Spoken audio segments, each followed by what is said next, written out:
Oi, meu nome é Mário Godoy e a gente vai retomar o nosso assunto do módulo 1, falando agora sobre fluxogramas. Pessoal, resumindo a ideia de fluxograma, a gente pode sintetizar que o fluxograma nada mais é do que uma forma de você documentar o seu algoritmo.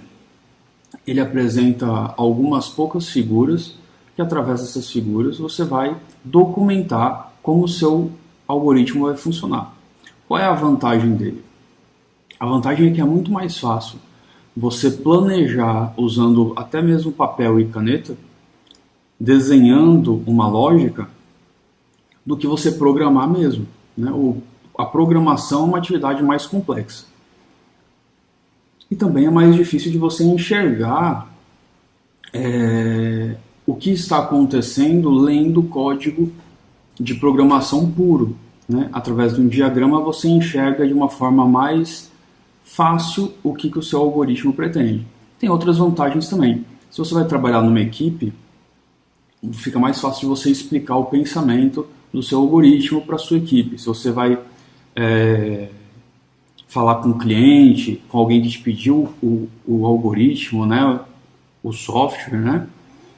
Às vezes essa pessoa é leiga, às vezes a pessoa é um administrador, um gerente, ela não sabe programação. Então você tem que falar numa linguagem que seja mais fácil das pessoas entenderem. E o fluxograma é uma ferramenta excepcional para isso. Eu costumo fazer uma comparação ao fluxograma com um engenheiro civil que vai construir uma casa. Quando um engenheiro vai construir uma casa, ele não começa construindo, né? Ele começa planejando como vai ser a construção da casa. Então ele elabora a planta hidráulica, a planta elétrica, a fundação. E aí, baseado nesse planejamento, ele calcula o material que ele vai usar, tudo certinho, e passa para a equipe que vai executar a obra, baseado nessas plantas, nesse projeto que ele elaborou com calma, né, no papel. Aqui é uma coisa bem parecida. A gente planeja o nosso algoritmo através do fluxograma, refaz quantas vezes forem necessárias, para quando eu for sentar na frente do computador e programar de fato, eu já tenha toda a ideia bem fechada, bem definida na minha cabeça. Esses são os símbolos usados para eu definir o meu fluxograma. Nessa primeira coluna da esquerda são todos os símbolos, né? Você pode ver que são 6 símbolos. Dependendo do autor que você está estudando, você pode ter símbolos diferentes. Mas com esses símbolos você pode definir tranquilamente qualquer algoritmo de uma forma bem prática, né? Observe que são só 6 símbolos, então é bem simples de você entender o funcionamento de cada um, que são só 6. Através desses símbolos a gente já pode inferir, né, deduzir qual comando eu vou usar, qual comando lá na linguagem de programação, que a gente vai ver só no próximo módulo, qual comando que a gente vai usar para executar esse procedimento. Ou seja, para cada símbolo desse existe um comando na linguagem de programação que você vai usá-lo, né, para cumprir essa função. Então vamos lá para o primeiro símbolo, terminador. Na verdade ele é o terminador e o start, né, e o início também do seu algoritmo. Ele vai estar sempre nas duas pontas, indicando onde o algoritmo começa e onde o algoritmo termina. A seta é a lógica, né, é a ordem e a sequência para onde vai. Então um algoritmo começa no terminador e o próximo passo qual é? O próximo passo vai estar na ponta da seta do terminador, ou seja, a seta aponta o fluxo dos processos do algoritmo, ok? Essa seta pode estar para baixo, para cima, para a esquerda, para a direita, perfeito? Aquele retângulo pontilhado na terceira linha é a declaração das variáveis, ou seja, sempre que eu for declarar uma variável, eu devo declará-la dentro desse pontilhado. Lembrando que isso eu posso fazer no papel, eu posso usar até o Word mesmo para fazer esse fluxograma, eu posso usar o PowerPoint para fazer isso. Quem usa Linux pode usar o BR Office, o OpenOffice, StarOffice. ou até mesmo algumas ferramentas que são específicas para diagramação, como a mais simples de todas é o DIA, D-I-A. Ela roda até no pendrive, você não precisa instalá-la no computador. Então tem infinitas ferramentas que você pode usar para representar o seu fluxograma. Mas a princípio a gente pode praticar até mesmo no papel e na caneta, não tem problema. É bom usar uma reguinha para não ficar muito feio, né? E o papel e na caneta resolve, ou no Word ou na ferramenta que vocês quiserem. O importante é conseguir, através do fluxograma, definir o algoritmo, né? Fases bem definidas do seu algoritmo e os processos também bem definidos. Bom, continuando aqui, depois da declaração, a gente tem um retângulo com a parte superior inclinada, né? Que parece um telhado de uma casa, né? Ali na quarta linha. Ali chama entrada de dados. O que significa entrada de dados? A entrada de dados é sempre que, em algum momento do meu algoritmo, o meu usuário insere valores para que o meu algoritmo funcione. Então, por exemplo, se o meu algoritmo, se o objetivo do meu algoritmo é somar dois números informados pelo usuário, então o meu usuário vai informar dois números. Então, nesse momento, eu tenho que usar esse retângulo com a parte de cima em diagonal para capturar esses dois números e guardar esses dois números. Perfeito? O retângulo perfeito de baixo, que tem os quatro cantos com ângulo reto, né? Um retângulo perfeito, da linha 5, é a atribuição. A atribuição a gente já falou sobre ela, né? A atribuição é quando eu tenho um valor e quero pegar esse valor e colocar dentro de uma determinada variável, né? O que é uma variável mesmo, né? Eu quero pegar um valor e jogar dentro de um espaço da memória RAM. Aí eu vou usar essa atribuição. Mas não é só para atribuição. Eu posso usar esse retângulo para representar qualquer processamento. Então, se eu quero multiplicar dois números, se eu quero fazer qualquer cálculo de qualquer fórmula, eu posso usar esse retângulo aí. Eu devo usar esse retângulo para representar esse cálculo. Na linha de baixo, na penúltima linha, eu tenho saída de dados, né? Essa saída de dados é qualquer comunicação que o seu algoritmo vai fazer para o usuário. Então, se o seu algoritmo vai falar para o usuário, agora é hora de você escolher, você quer a opção A ou a opção B. O usuário está sendo informado qual opção ele tem que escolher. Então, isso é uma saída de dados. Ou então, no final do cálculo de dois números, você vai informar a soma para o usuário, saída de dados. Então, sempre que você vai informar o usuário de alguma coisa, você vai usar esse símbolo aí. A gente está usando aqui muito a entrada de dados como informação fornecida pelo usuário e saída de dados como o algoritmo informando o usuário sobre alguma coisa. Mas a gente já falou que é possível, em algoritmos mais complexos, em software mais complexos, que eu use outras saídas de dados, né? Por exemplo, eu posso usar outra saída de dados como uma impressora 3D, uma impressora convencional, qualquer outro dispositivo, né, que eu possa resultar em alguma informação para o usuário. Até mesmo acionar uma porta paralela, né, ou acionar um dispositivo de hardware qualquer.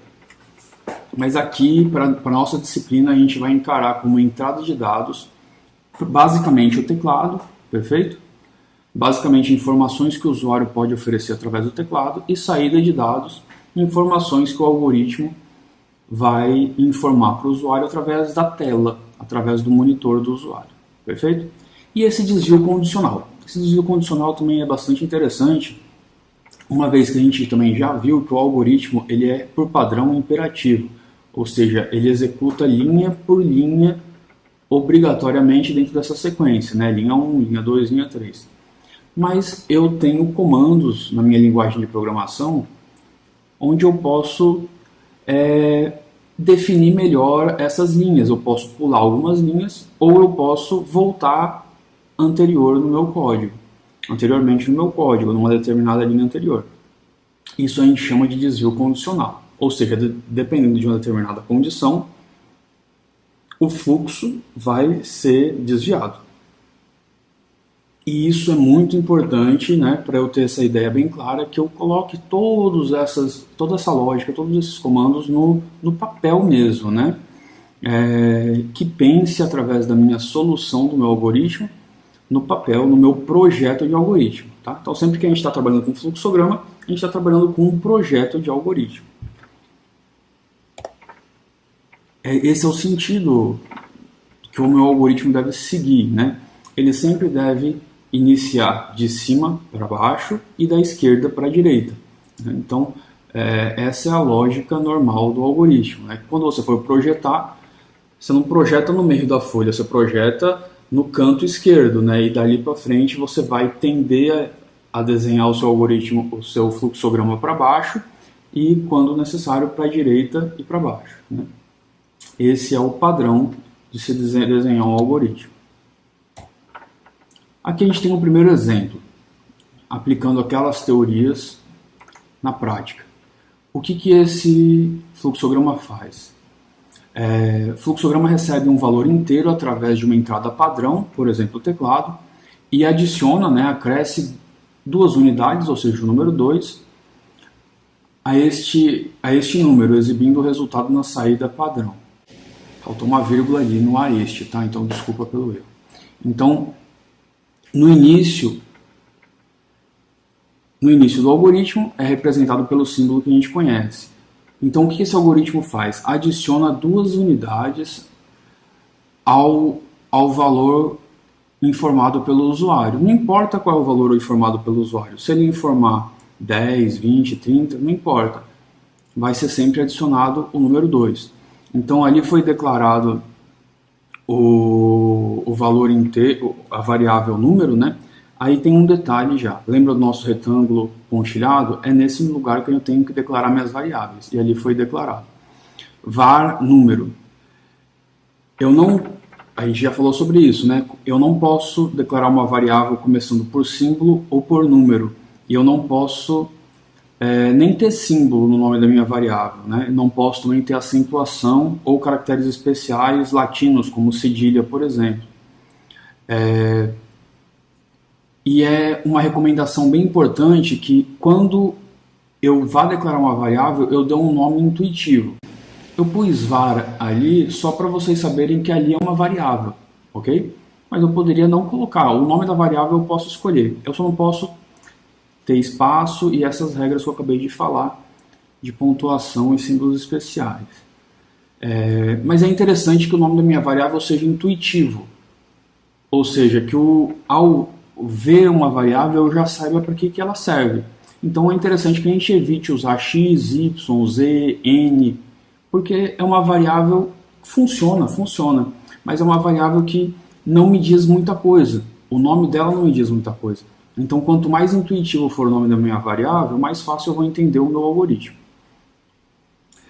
Embaixo da declaração da variável já tem uma informação para o usuário, né? Forneça um valor inteiro, ou seja, é a saída de dados. Olha o símbolo da saída de dados, ou seja, o seu algoritmo está mandando uma mensagem para o usuário na tela falando: ei, usuário, forneça um valor inteiro agora, perfeito? E aí entra aquele retângulo com a parte de cima na diagonal, que vai fazer o quê? Que vai capturar o valor do usuário e guardar na variável número. Entrada de dados. Logo depois eu vou ter o quê? Eu vou ter a variável número. Qual é aquele símbolo ali? Aquele símbolo não é igual, né? Aquele símbolo é atribuição. A variável número vai receber o valor que ela já tem. Se o usuário lá em cima digitou 7, o valor que a variável tem naquele momento é 7, mais 2. 7 mais 2, 9. A partir desse retângulo perfeito, eu vou ter substituído o valor anterior que o usuário digitou 7 por 7 mais 2, ou seja, 9. Então, a partir desse momento, a variável número vai receber 9. Depois disso, eu vou ter outra saída de dados. O valor fornecido, acrescido de 2 unidades, resulta em a variável número, que é o que nesse momento? 7. Fim do meu algoritmo. Vamos ver outro exemplo. Olha só, aqui eu tenho, na verdade, a multiplicação de dois valores inteiros. Então vamos lá. Início, ali eu tenho a declaração. Vamos imaginar que esses dois valores são notas, mas só para ficar claro o nosso exemplo, né? Então eu tenho a variável nota 1, a variável nota 2, eu quero multiplicar duas notas, ok? Então observa aí que eu tenho três variáveis, variável nota 1, nota 2 e a variável resposta. As três são do tipo inteiro. Digite o multiplicando e o multiplicador de ambos inteiros. Uma mensagem que o algoritmo está informando para o usuário, perfeito? A partir desse momento, o algoritmo vai ficar esperando o usuário digitar. Quando o usuário digitar o primeiro valor, vai ficar guardado na variável nota 1. Quando o usuário digitar o segundo valor, vai ficar guardado na variável nota 2. Em seguida, vai para o processamento. O que é o processamento? A variável resposta vai receber nota 1 vezes nota 2. Observa que aí não vai ter nenhum problema, porque a variável resposta é do tipo inteiro. A variável nota 1 também é do tipo inteiro. A variável nota 2 é do tipo inteiro. O que ia acontecer se a variável nota 1, se por um acaso, lá na declaração, ao invés de eu declarar a variável nota 1 e nota 2 do tipo inteiro, eu declarasse, por exemplo, do tipo real, ou seja, com casas decimais. Se a variável nota 1 e a variável nota 2 fossem variáveis reais, ou seja, que guardassem números reais, eu nunca ia poder guardar esse valor dentro da variável resposta, porque a variável resposta só guarda valores inteiros. Então é bem importante você ficar atento para o tipo da variável ser de acordo com o tipo do valor que você vai guardar nessa variável, ok? Em seguida, depois do algoritmo fazer a multiplicação da nota 1 para a nota 2 e guardar na variável resposta, depois que eu faço essa atribuição, vamos imaginar que eu tenho nota 1 é o número 2, nota 2 é o número 3, 2 vezes 3, 6. A variável resposta vai receber 6. A partir desse momento, a variável resposta corresponde ao número 6. E aí eu vou apresentar na tela resultado. O resultado é 6. Fim do meu algoritmo. Ok? Vamos observar agora o mesmo algoritmo, ou seja, é o mesmo problema, a multiplicação de dois números inteiros quaisquer. O que eu tenho de diferente aí? Eu tenho alguns passos diferentes. Lembra que a gente já viu lá na aula anterior que um algoritmo nada mais é do que a forma de eu representar a solução de um problema, só que cada um soluciona um problema de um jeito, cada um raciocina de um jeito, cada um pensa de um jeito. Então eu posso ter várias soluções para o mesmo problema, não é isso? Então, essa aqui é uma outra solução para o mesmo problema. Observa que aqui eu só tenho duas variáveis declaradas, nota 1 e nota 2. As duas são do tipo inteiro. Aí eu te pergunto, e a variável resultado, que não está aqui? Nesse momento, a variável resultado pode ser dispensada.